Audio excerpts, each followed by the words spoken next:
ఈ పోలవరం బనకచెర్ల అనే ప్రాజెక్టు ఈ మధ్య కాలంలోనే గత 2 సంవత్సరాల నుంచే ఇది వినిపిస్తోంది. అంతకుముందు ఎప్పుడూ ఈ ఆలోచన లేదు. ఈ 2-3 సంవత్సరాల్లో ఏం జరిగింది అనేది మనం గమనిస్తే 5 సంవత్సరాల క్రిందట 2019 ఎన్నికల తర్వాత జగన్మోహన్ రెడ్డి గారి ప్రభుత్వం ఏర్పాటైన తర్వాత కేసీఆర్ గారు జగన్మోహన్ రెడ్డి గారు కలిసి భోజనం చేసి మాట్లాడుకుని మిఠాయిలు పరస్పరం తినిపించుకున్న రోజుల్లో కేసీఆర్ గారు ఒక ప్రతిపాదన చేశారు. అదేమిటంటే గోదావరి నీటిని ఇచ్చంపల్లి నుంచి తెలంగాణ గుండా పారించి నాగార్జున సాగర్లో కలిపి నాగార్జున సాగర్ 4 షోర్ నుంచి రివర్సిబుల్ టర్బైన్ల ద్వారా శ్రీశైలం డ్యామ్ పైకి ఎక్కించి అక్కడి నుంచి రాయలసీమకి సాగునీటి సరఫరా చేసి తద్వారా మిగిలినటువంటి నీళ్లు ఏవైతే ఉన్నాయో వాటిని తెలంగాణ వాటాగా తీసుకుంటాము అని ఒక ప్రతిపాదన చేశారు.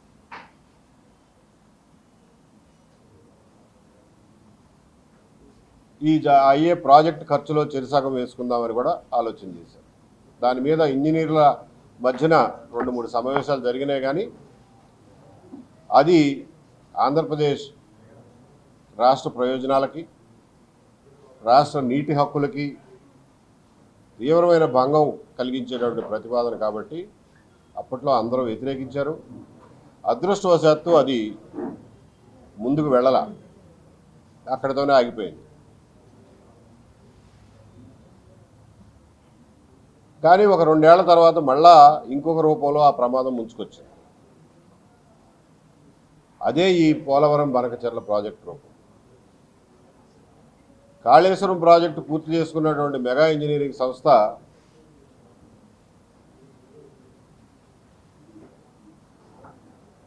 పోలవరం బనకచెర్ల ప్రతిపాదనని జగన్మోహన్ రెడ్డి గారు ముందుంచింది. ఆయన ఇరిగేషన్ అధికారులను పిలిపించి దాని అవసరం ఏముందో, మనకు పనికొచ్చేదా కాదా అని చూడకుండా దీని మీద ఒక ప్రాజెక్ట్ రిపోర్ట్ రాసి తీసుకురండి అన్నారు. 3 నెలల్లో కావాలి నాకు రిపోర్ట్ అన్నారు. మన ఇరిగేషన్ శాఖ 3 నెలల్లో ఇది ప్రాజెక్ట్ రిపోర్ట్ తయారు చేయడం సాధ్యం కాదని చెప్పి హైదరాబాద్లో ఉన్నటువంటి వ్యాప్కోస్ సంస్థకి ఈ పని అప్పచెప్పింది. వ్యాప్కోస్ దగ్గర ఉమ్మడి ఆంధ్రప్రదేశ్లో ఉన్నటువంటి జల వనరులకు సంబంధించిన డేటా మొత్తం ఉంది. వాళ్ళు ఆ డేటా దగ్గర పెట్టుకుని 3 నెలల్లో ఒక డ్రాఫ్ట్, ఒక చిత్తు ప్రతిపాదనని తయారు చేసి ఆంధ్రప్రదేశ్ గవర్నమెంట్కి ఇచ్చారు. ఆ ప్రతిపాదనే ఆ రోజున జగన్మోహన్ రెడ్డి గారికి మెగా కృష్ణారెడ్డి గారు ప్రతిపాదించిన ప్రతిపాదనే ఈ రోజున ఈ ప్రభుత్వం తలకెత్తుకుంటున్నటువంటి ఈ పోలవరం బనకచెర్ల ప్రతిపాదన. ఈ బనకచెర్ల ప్రతిపాదన వల్ల ఆంధ్రప్రదేశ్ సాగునీటి రంగంలో ఏమాత్రం ఉపయోగం లేదని, దాని ఖర్చు ఈ రోజున చిత్తు ప్రతిపాదనలో 80,000 కోట్లు అని చెప్పి ప్రతిపాదించారు. డీటెయిల్డ్ ప్రాజెక్ట్ రిపోర్ట్ రాస్తే అది కనీసం 1,00,000 కోట్లకు చేరకుండా ఉండదు. అది కట్టే నాటికి 1,50,000 కోట్లు అవ్వకుండా మానదు.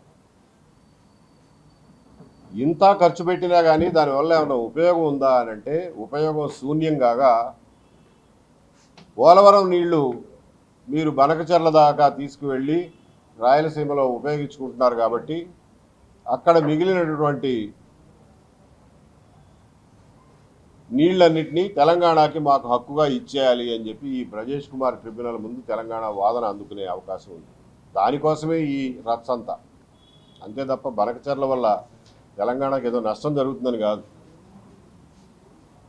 దీన్ని అడ్డం పెట్టుకుని కృష్ణా జలాల్లో వాటాని తెలంగాణ ఇంకా ఎక్కువ చేసుకోవాలనేటటువంటి ఆలోచనే వాళ్ళకు ఉన్నటువంటి 299, 300 అనుకోండి, 300 టీఎంసీలకు అదనంగా మీరు 200 టీఎంసీ తరలిస్తున్నారు కాబట్టి ఆ 200 మాకు ఇవ్వండి, 500 టీఎంసీలు మాకు రావాలి అని చెప్పి ఈ మధ్యన తెలంగాణ ముఖ్యమంత్రి రేవంత్ రెడ్డి గారు అన్న మాటలలో ఉన్న నిగూఢమైనటువంటి అర్థం ఇది.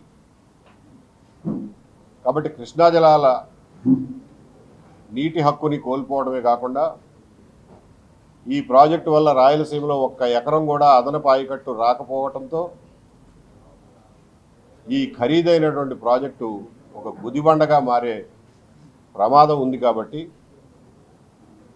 ఈ విషయంలో ప్రభుత్వాన్ని అప్రమత్తం చేయడానికి, ప్రజల్ని అప్రమత్తం చేయడం కోసం మేము ఈ 4-5 కలిసి మీడియా ద్వారా ప్రజలకు ఈ విషయాలను వివరించాలని చెప్పి ముందుకొచ్చాం. ఈ రోజున ప్రతిపక్షం దీని గురించి ఒక్క మాట కూడా మాట్లాడటం లేదు అనే దానికి కారణం ఏమిటయ్యారంటే, ఈ ప్రాజెక్టు అసలు జగన్మోహన్ రెడ్డి గారి మానస పుత్రిక. ఆయన మొదలెట్టినటువంటి ప్రాజెక్టుని ఈ కూటమి ప్రభుత్వం దాన్ని ముందుకు తీసుకువెళ్ళడానికి ప్రయత్నం చేస్తోంది. దీని మీద ప్రజల్లో ఎక్కడా చర్చ జరగలేదు. డిపార్ట్మెంట్లో ఎవరికి ఏ విషయాలు తెలియవు. ఇంత పెద్ద ప్రాజెక్టుని టేకప్ చేసే ముందు దాని అవసరాన్ని, దాని బాగోగుల్ని చర్చించాల్సినటువంటి అవసరం ఉంది. కాబట్టి ఇప్పటికైనా సమయం మించిపోలేదు. కాబట్టి దీని మీద ప్రజల్లో విస్తృతమైన చర్చ జరగాలని, ప్రజలు ప్రజా సంఘాల ద్వారా ప్రభుత్వం మీద ఒత్తిడి తీసుకొచ్చి ఈ ప్రతిపాదనని మానుకోవాలని, ఆంధ్రప్రదేశ్కి గోదావరి వరద జలాల ద్వారా చేయాల్సినటువంటి పనులు, ఇంతకు ముందు ఆలోచించినటువంటి ప్రాజెక్టులు చాలా ఉన్నాయి. వాటి గురించి కూడా ప్రస్తావిస్తాం. గోదావరి జలాలను ఏ రకంగా ఉపయోగించుకుంటే ఆంధ్రప్రదేశ్కి, ముఖ్యంగా కోస్తా జిల్లాలకి అత్యంత ఉపయోగకరంగా ఉంటుంది అనే దాని మీద కూడా చెబుతాము.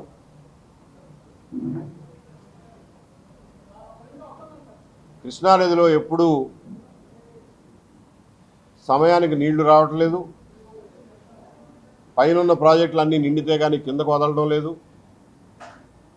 కాబట్టి దాని మీద నీటి హక్కులు ఉంటే ఎంత, లేకపోతే ఎంత అని సులకనగా మాట్లాడే వాళ్ళకి ఎక్స్ప్లెయిన్ చేయడానికి పాపారావు గారు రాష్ట్రం యొక్క నీటి హక్కుల ఆవశ్యకత ఏమిటి, దీర్ఘకాలికంగా రాష్ట్రానికి మంచి చెడులు ఏమిటి అనేది పాపారావు గారు వివరిస్తారు. ఈ బ్రీఫ్ ఉపోద్ఘాతంతో నేను పాపారావుని రిక్వెస్ట్ చేస్తున్నాను, దయచేసి ఓపెనింగ్ రిమార్క్స్ మీరు కూడా. కేసీఆర్ గారు జగన్మోహన్ రెడ్డి గారి మధ్య మధ్యవర్తిగా వ్యవహరించింది ఒక కాంట్రాక్ట్ సంస్థ అని. దాని తర్వాతే ఈ ఆలోచన పుట్టుకొచ్చిందని ఆ కాలంలో 2019, 20, 21 కాలంలో. ఇవాళ నిత్యం వింటూనే ఉన్నాం, ఎలక్టోరల్ బాండ్స్లో ఆంధ్రప్రదేశ్, తెలంగాణ రాష్ట్ర రాజకీయ పార్టీలకే కాకుండా జాతీయ స్థాయిలో ఎక్కువ ఇచ్చింది ఏ సంస్థ, ఏ కాంట్రాక్ట్ సంస్థ అని బహిరంగంగానే చర్చ జరుగుతుంది. మొదట చంద్రబాబు నాయుడు గారు ముఖ్యమంత్రిగా ఉన్నప్పుడు కానీ, తర్వాత జగన్మోహన్ రెడ్డి గారు ముఖ్యమంత్రిగా ఉన్నప్పుడు కానీ, లేదా ఇప్పుడు కానీ ఇరిగేషన్ ప్రాజెక్ట్స్ అన్నీ ఈ తెలుగు రాష్ట్రాలలో ఎవరు చేస్తున్నారో కూడా తెలుసు.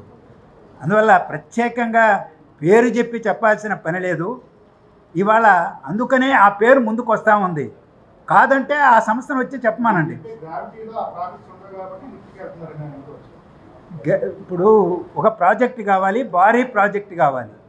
PPP 4Pల మోడల్లో భారతదేశంలో ఎక్కడైనా ప్రాజెక్టు, నీటిపారుదల ప్రాజెక్టు కట్టారా? తెలుగు రాష్ట్రాల్లో కట్టారా? ఎందుకు ఈ మాట ఇప్పుడు వస్తుంది? కాంట్రాక్టర్ కూడా ప్రాజెక్టు కన్స్ట్రక్షన్లో ఇన్వెస్ట్ చేస్తారట 20%. అంత చేయగలిగిన వాళ్ళు ఎవరు? ఒకరికే కాంట్రాక్ట్ ఇస్తారంట, హైబ్రిడ్ దాని కింద. ఎవరంత కాంట్రాక్టరు? ఆంధ్రప్రదేశ్లో లేదా తెలంగాణలో. అందువల్ల ఇట్ నోస్ ఎవ్రీబడి. అందుకనే మేము నేమ్ చేస్తున్నాం. కాదు అంటే ఆ సంస్థ చెప్పచ్చు, గవర్నమెంట్ కూడా చెప్పచ్చు. పెద్దలు చెప్పినట్టు, వెంకటేశ్వర గారు చెప్పినట్టు మినిట్సే బయట పెట్టచ్చు, నోట్స్.